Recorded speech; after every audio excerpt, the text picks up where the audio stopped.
Hey Kai, you gotta get up. You gotta do another crash course video. I don't wanna. I've done 10 of them. Well, too bad, honey. You're gonna do 11. Fine. Get up. What's this week's on? COVID effects on economy. That should be a shame. Anyways, hi, my name is Kylie Plumcamp, and I'm a macroeconomics student at Terra State University, and I'm gonna be telling you all about COVID-19 and its effects on the economy, I guess. So let's start with unemployment rates. Let me get my notes out. Okay, so to start, unemployment rates skyrocketed. Like, there was 9.6 million people out of work. Like, that's crazy. Like, the rate went up from 3% all the way to 13%. That's more than, like, triple. Like, that's crazy to wrap my head around even. And, like, the unemployment rate isn't just, like, everyone that doesn't have a job, because, like, obviously 15-year-olds aren't going to have jobs sometimes, or even younger, or senior citizens.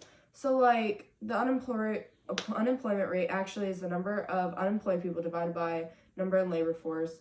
Unemployed workers obviously produce no output, meaning they would have to operate inside the curve, which is a whole different situation, and that is obviously bad because it should operate on the curve line.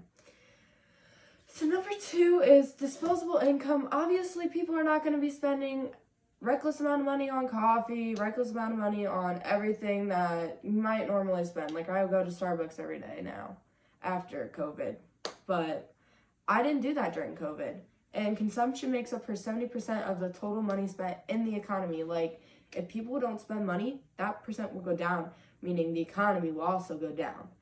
Even when people are unemployed, like, their money will not go up to the economy just because they need to spend on necessities.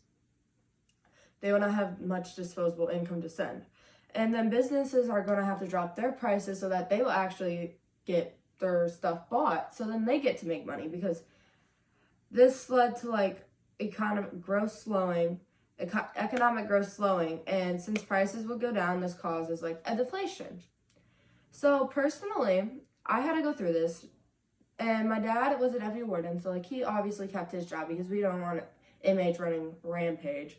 So my mom was not unfortunate, even though I think it was a necessity that her business stay open, because these people's hair was looking nuts after COVID. Ugh. But anyways, so she got like $600 from unemployment, and that didn't really help our household much because we were used to her making a lot more than that, so we had to adapt to that.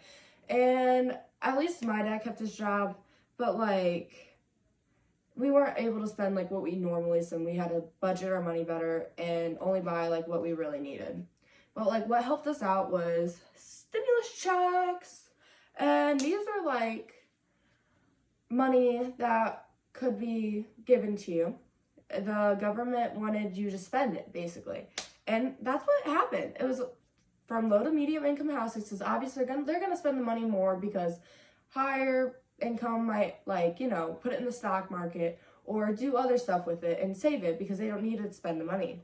But 74% on the first stimulus check spent the money. Just, like, went out and spent it. But on the second and third stimulus checks, only around 20% of people spent it. And then the rest either saved or paid off their debts. So, like, I mean, they did spend the money in some way.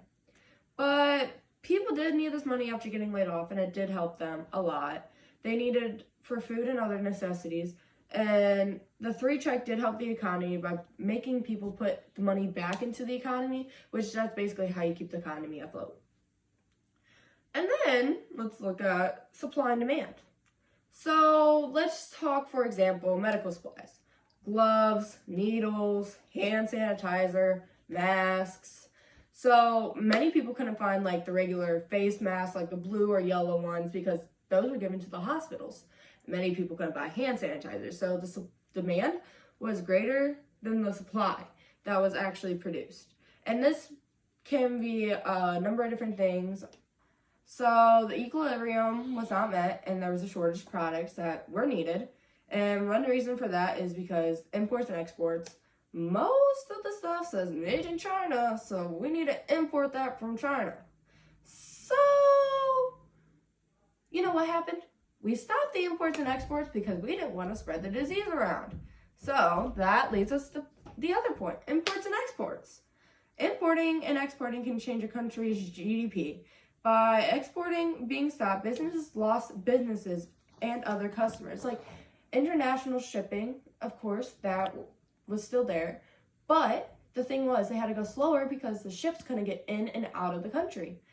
So that made the other businesses like lose their business, meaning people, they lost money.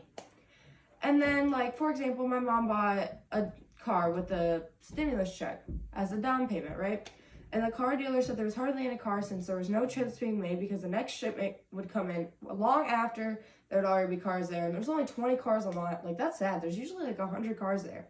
So the Mercedes business lost their business as well. Like, that is sad. And no car sales equals no $20,000 in plus into the economy, depending on what type of car you buy.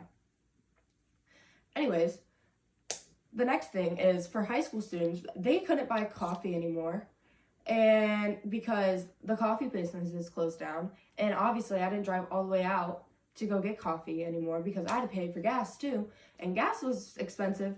And I didn't have my own job, but my mom didn't want to keep paying for my gas because she didn't have a job either. So we both had to cooperate with that. So the coffee business lost their business because many people didn't go out. So they went under, actually. They were no longer open. And then Cedar Point stock also went down to $13. And because since money was tight, no one really bought it because they couldn't afford it. So, and Walmart was about the only place people went to. And even then, they lost business because they couldn't go out. Anyways, this is enough for Crash Course. I am sorry there was a lot of stuff. Here's all my sources. And I hope you had a fun time.